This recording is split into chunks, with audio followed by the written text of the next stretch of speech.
Nishan, Nitin and Monisha weight. ಪಿರಮಿಡ್ನ ಎಷ್ಟು ಸಾರಿ ಕಟ್ಟಿ ಎಷ್ಟು ಸಾರಿ ಉಳಿಸ್ತೀರಾ ಅನ್ನೋದು. ಅಂದರೆ 3 ನಿಮಿಷ ನಿಮಗೆ ಟೈಮ್ ಕೊಡ್ತೀನಿ. 3 ನಿಮಿಷದಲ್ಲಿ 3 ಸಾರಿ ಪಿರಮಿಡ್ ಕಟ್ಟಿ ಅದನ್ನು ಮತ್ತೆ ಉರುಳಿಸ್ಬೇಕು. ಓಕೆನಾ? ಡನ್.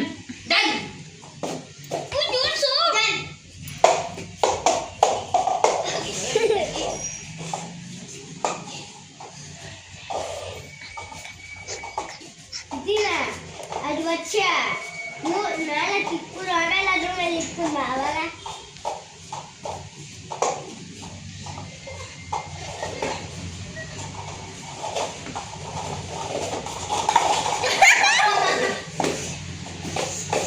ತಿರ್ಗಾ ಕಟ್ಟಬೇಕು.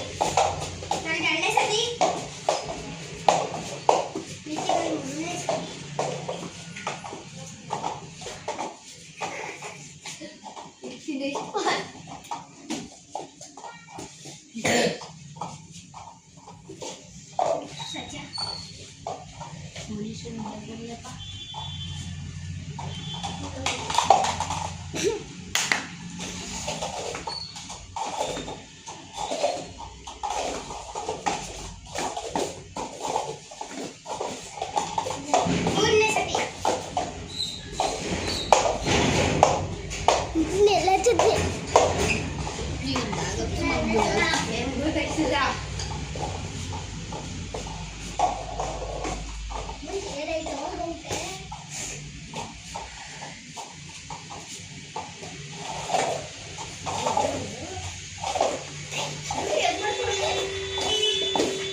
ಈ ಗೇಮಲ್ಲಿ ವಿನ್ ಆಗಿದ್ದು ಹೆಣ್ಮಕ್ಳೇ ಸ್ಟ್ರಾಂಗ್ ಗುರು ಅಂತ ಮತ್ತೊಮ್ಮೆ ನಿರೂಪಿಸಿದಾಳೆ.